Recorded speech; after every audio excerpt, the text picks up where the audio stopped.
ఇంద్ర, మిమ్మల్ని సంతోషపెట్టడానికే ప్రజలు ఇవన్నీ చేస్తున్నారు. ప్రజలు అన్ని ప్రాంతాలలోనూ మీకు మర్యాద చేయటం కోసమే ఒకటయ్యారు.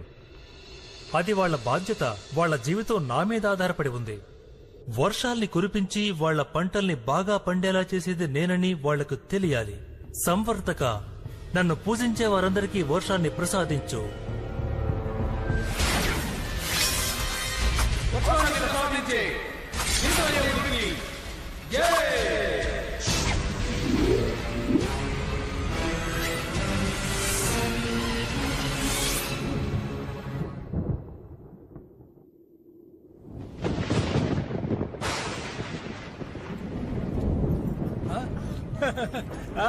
వర్షం పడుతుంది.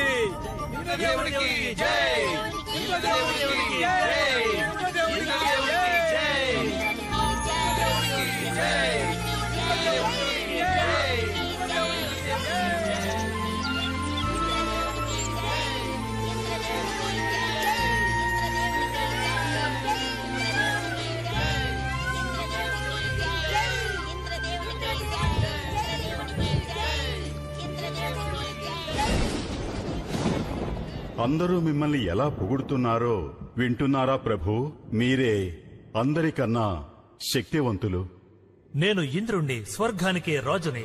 ఇంద్ర, నువ్వు నీ స్థానాన్ని మర్చిపోతున్నావు. నువ్వు చేస్తున్నది కేవలం నీ బాధ్యతే. శ్రీ మహావిష్ణువు ఆజ్ఞని పరిపాలిస్తున్నావు అంతే. నా ఇష్ట ప్రకారమే చేస్తాను, ఎవరి మాట వినను. ఇంద్ర, నేను నీ గురువుని. అందరూ నిన్ను పొగుడుతున్నందువల్ల గర్వం తలకెక్కింది. దయచేసి నీ ప్రవర్తనని మార్చుకో, లేదంటే నీ పొగరే నిన్ను అంతం చేస్తుంది.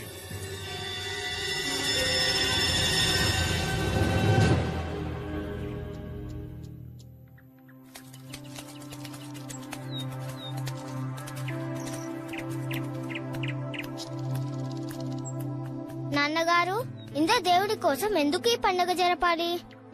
ఇంద్రదేవుని కోసం ప్రతి సంవత్సరం మనం ఈ పూజను జరపాలి. ఆయన్ని సంతోషపెడితేనే మనకు వర్షాలు పడతాయి. అంటే కంస మహారాజుకి పన్ను కడతామే, ఇది కూడా అలాగేనా? లేదు నాన్న, ఇంద్రదేవుడు చెడ్డవాడు కాదు. ఆయన వర్షానికి అధిపతి. ప్రతి ఒక్క ప్రాణికి నీరనేది చాలా ముఖ్యం. అందుకే ప్రతి సంవత్సరం ఇంద్రదేవునికి మనం పూజలు చేస్తాం. కానీ నాన్న, ఆయన బాధ్యతగా ఆయన చేస్తున్నారు. శ్రీ మహావిష్ణు చెప్పిన పని చేస్తున్నారు. నాన్న కృష్ణ, ఇది తరతరాలుగా వచ్చే సాంప్రదాయం. దీన్ని మనం వదిలిపెట్టకూడదు. నాన్నగారు, అయితే మనం భూమిని కూడా పూజించాలిగా. మనకి కావాల్సినవన్నీ భూమేగా ఇస్తుంది. సూర్యుడిని కూడా పూజించాలి. వెలుతురునిస్తున్నారుగా. యమునా నదిని కూడా పూజించాలి. కృష్ణ, నువ్వు చెప్పేది నిజమే, కానీ ఇదంతా సాధ్యం కాదు. అదీ కాకుండా తరతరాలుగా పాటిస్తూ వస్తున్న మన సాంప్రదాయాన్ని మనం వదులుకోకూడదు. కానీ నాన్నగారు, అన్నిటినీ మనం చెయ్యాలా? శ్రీ మహావిష్ణువు ఇంద్రదేవునికి అలాగే మిగతా వాళ్ళకు కూడా శక్తులనిచ్చారు. కృష్ణుడు చెప్పేదంతా కూడా నిజమే కదా. దేవతలు అందరూ శ్రీ మహావిష్ణువు ఆజ్ఞల్నే పరిపాలిస్తారు. వేదాలలో కూడా ఇంద్రదేవునికి విడిగా ఏ యజ్ఞమూ లేదు. మనము ఆవులు మేపుకునే వాళ్ళం. మన ఆస్తులు మన ఆవులే. ఆవులన్నీ ఆహారం కోసం నమ్ముకున్నవి ఆ పర్వతాన్నే. మనం కూడా అన్నిటికీ నమ్మేది ఆ పర్వతాన్నే. అందుకనే మనం ఆ పర్వతానికి పూజ చేయాలి, ఇంద్రదేవునికి కాదు. బృందావనంలో ఉన్న వారందరూ గమనించండి. మనం ఈ రోజు బాగున్నామంటే దానికి కారణం మా పర్వతమే. మీరే ఒకసారి చూడండి, ఆ పర్వతం గొప్పతనాన్ని గమనించండి. మన గ్రామానికి వెలుతురునిస్తుంది. మన ఆవులన్నీ ఆ గడ్డినే తింటున్నాయి. మనకి రుచికరమైన పాలిస్తున్నాయి. అక్కడున్న చిన్న చిన్న కొలల వల్ల దాహం తీరుతుంది. అక్కడున్న చెట్లల్లో నుంచి మనకు కావాల్సిన పళ్ళని కోసుకుంటున్నాం. ఆ చెట్లలో నుంచి తెచ్చుకునే చెక్కలతోనే కదా మనము ఇల్లు కట్టుకుంటున్నాం.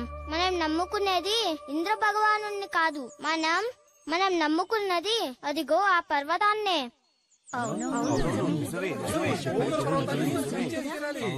నువ్వెప్పుడూ బాగుండాలి కృష్ణ. మనం కృతజ్ఞతలు చెప్పాల్సింది ఇంద్రుడికి కాదు, గోవర్ధన పర్వతానికే చెప్పాలి.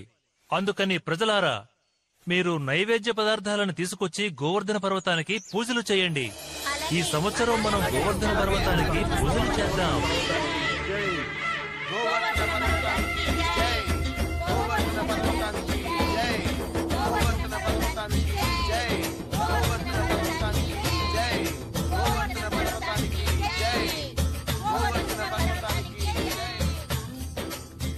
నేనే గోవర్ధన పర్వతాన్ని. మీ ప్రార్థనతోనూ నన్ను మరింత సంతోషపెట్టారు. మీ అందరినీ నేను ఆశీర్వదిస్తాను. మిమ్మల్ని మీ వాళ్ళని నేనెప్పుడూ బాగా చూసుకుంటాను.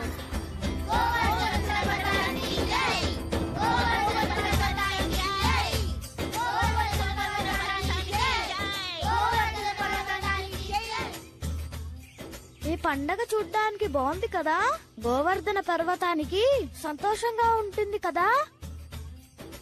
ఇలా చూడండి, ఆ పర్వతానికి పూజ చేయడం మంచిదే, కానీ ఇంద్రదేవునికి కూడా ఇది ఇద్దామనుకుంటున్నాను. ఆయన కోపడకూడదు కదా. ఒకటి ఇంద్ర భగవానుడికి, ఇంకొకటి నాకు. రెండోది ఇంద్ర భగవానుడికి, అది కూడా నాదే.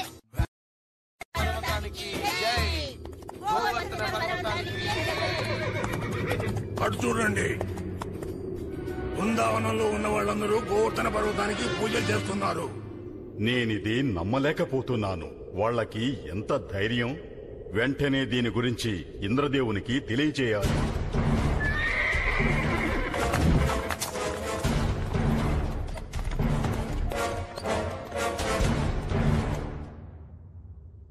ఆహ్వానిస్తున్నాను సంవర్తక. అందరూ నన్ను పూజించటం విని నాకు చాలా సంతోషంగా ఉంది.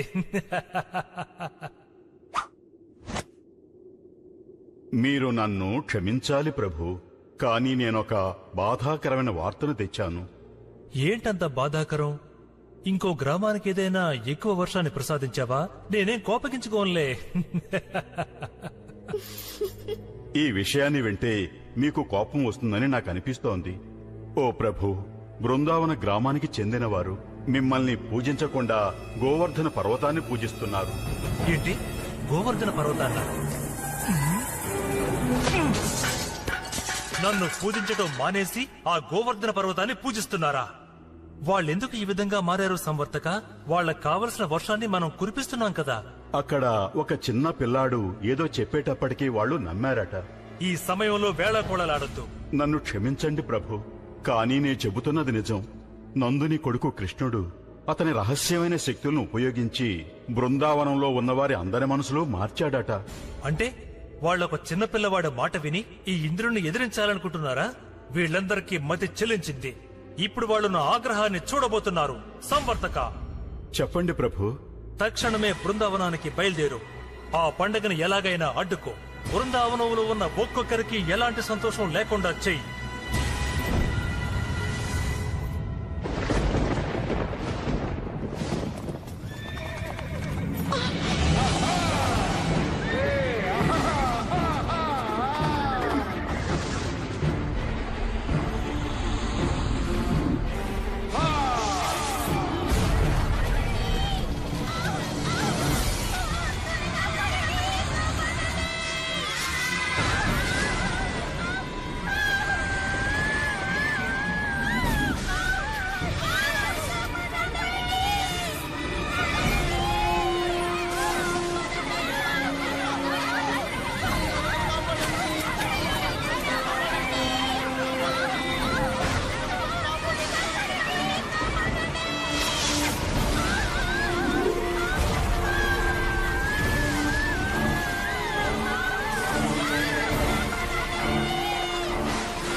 కృష్ణ, నువ్వు ఇంద్ర భగవానుడికి కోపం తెప్పించావు. చూడు ఆయన మన గ్రామాన్ని ఏం చేస్తున్నాడో చూడు.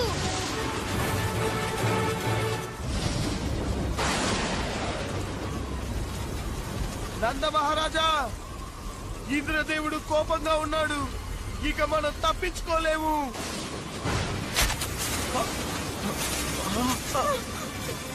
ఎందుకు ఇలా జరుగుతుంది? మమ్మల్ని కాపాడండి.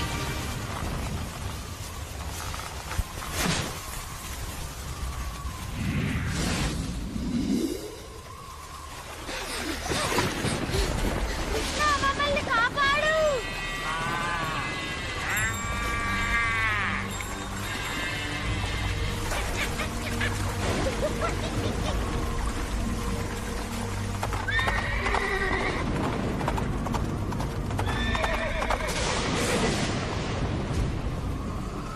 ఆ కృష్ణుని మాట విని ఇంద్రుని అవమానించినందుకు బృందావనం బాధపడుతోంది. ఇంద్రదేవుడు మన అందరినీ హంతం చేసేస్తాడు. ఏం జరిగిందో చూసావా కృష్ణ? నువ్వు చేసిన పని వల్ల ఇంద్ర భగవానుడికి మనపై కోపం వచ్చింది. మనం వెంటనే క్షమించమని వేడుకుందాం. కానీ నాన్న, బలరాం ఆగు. నాన్న చెప్పింది నిజమే. వీళ్ళు బాధపడుతున్నారంటే నేనే కారణం. ఇప్పటికీ ఆలస్యం కాలేదు. క్షమించమని ఇంద్ర భగవానుణ్ణి వేడుకుందాం. ఆగండి. కృష్ణుడున్నంత వరకు మనకెలాంటి ప్రమాదము జరగదు. తను బృందావనాన్ని కాపాడతాడు. మీరు చెప్తున్నది నిజమే అమ్మా. మీ అందరి మీద నాకు చాలా ప్రేమ ఉంది. మీరు ఇంద్రుడి ముందు ఓడిపోకూడదు. ఈ ఊరిని నేను కాపాడతాను. నాన్న, కృష్ణ, కృష్ణ, నువ్వెక్కడికి వెళ్తున్నావు?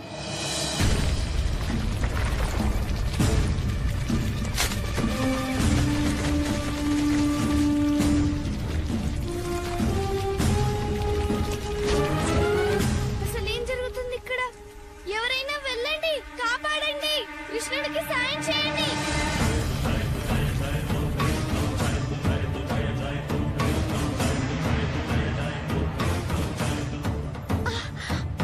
ఏమండి, చూడండి మన కృష్ణుణ్ణి.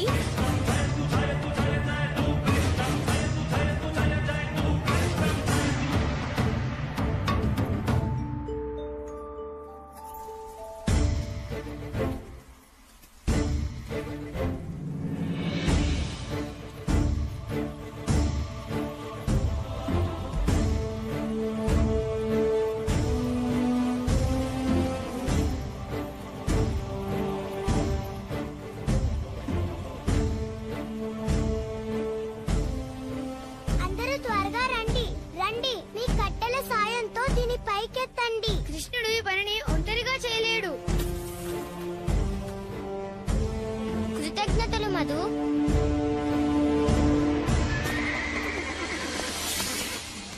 ఇది నిజంగా అసాధ్యం.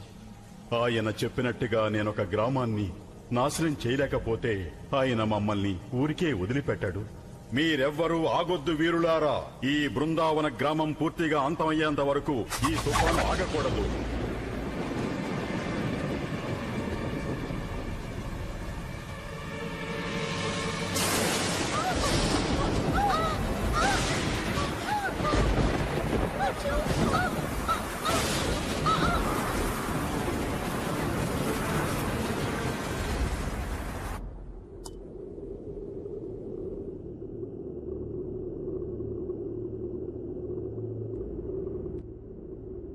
ఇంద్రదేవ, రా సంవర్తక, బాగా అలసిపోయి ఉంటావు. ఇలా వచ్చి కూర్చో. అక్కడ జరిగిన తమాషా ఏంటో చెప్పు. నీ వల్ల ఆ బృందావనం మొత్తం నాశనమైపోయిందా సంవర్తక?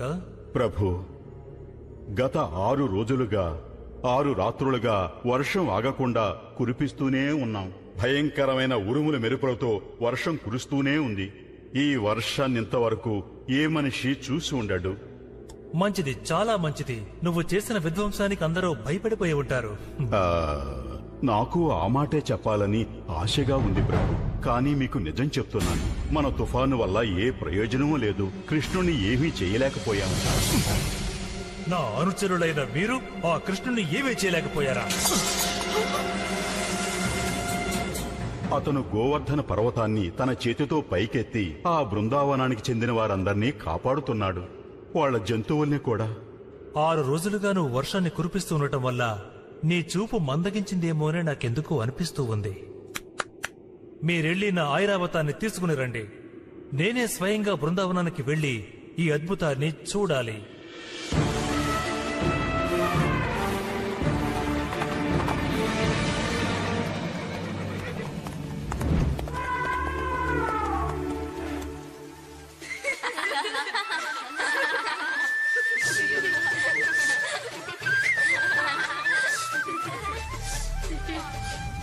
అంతా నేను చెప్పినట్టే ఉంది కదూ ప్రభు.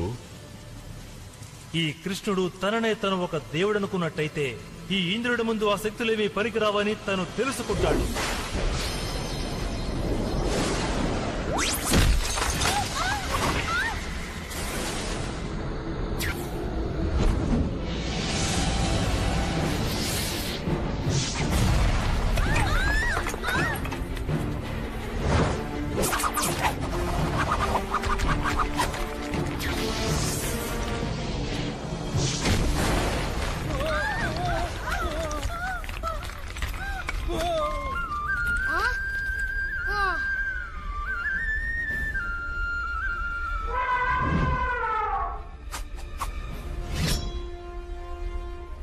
ఈ ఇంద్రుడి ఆగ్రహం నుంచి మీరెవరూ తప్పించుకోలేరు. కృష్ణుడి మాట విన్నందుకే మీకు శిక్ష.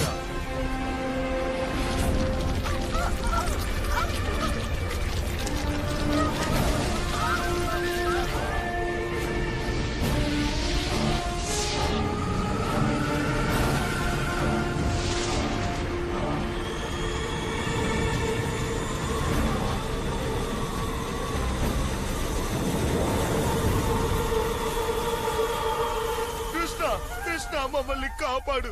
ఇంద్రుడు ఈ గోవర్ధన పర్వతాన్ని నాశనం చేస్తున్నాడు. ఇంద్రదేవుడు మిమ్మల్ని ఏమీ చేయలేడు, మీరు దిగులు పడకండి.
చాలా సంతోషం.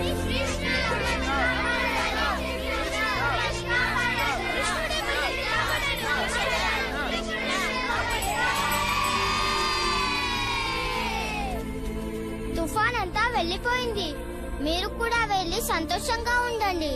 ఈ పర్వతాన్ని మీరు ఒంటరిగా మొయ్యలేరు కదా. దయచేసి అలా మాట్లాడొద్దు కృష్ణ, నువ్వింకా చిన్న పిల్లాడివి. ముందు నువ్వెళ్ళు కృష్ణ. మీ అందరికి చాలా మంచి మనసు.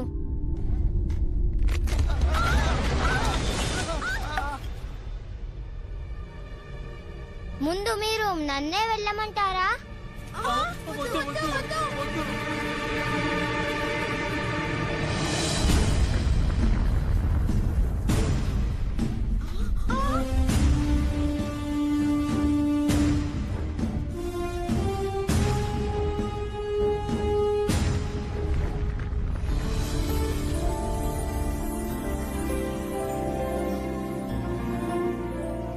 చాలా సంతోషం కృష్ణ, నువ్వు మా అందరినీ కాపాడావు. కృతజ్ఞతలు. నాకు కృతజ్ఞతలు చెప్పొద్దు, గోవర్ధన పర్వతానికి చెప్పండి.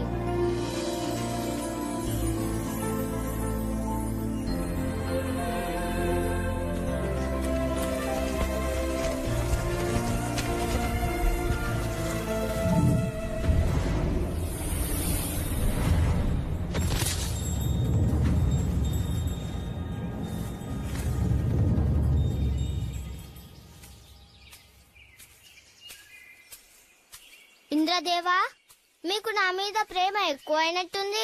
లేకపోతే ఇంత దూరం నన్ను చూడ్డానికి మీరు రారుగా? కృష్ణ, నిజానికి నేను చాలా పెద్ద తప్పే చేశాను. నేనెంతో మూర్ఖంగా ప్రవర్తించాను. ఈ శక్తులని నాకు మీరిచ్చినవేనని నేను మర్చిపోయాను. నేనెప్పటికీ మీ బానిసనే. దయచేసి నేను చేసిన తప్పుకి నన్ను క్షమించండి. ఇంద్రదేవా, నీ అహంకారం వల్ల నీ కళ్ళు మూసుకుపోయాయి. నీ తప్పుని నువ్వు తెలుసుకోవడం కోసమే నేను ఇలా చేశాను. నా కరుణ నీకెప్పుడు తోడుగానే ఉంటుంది.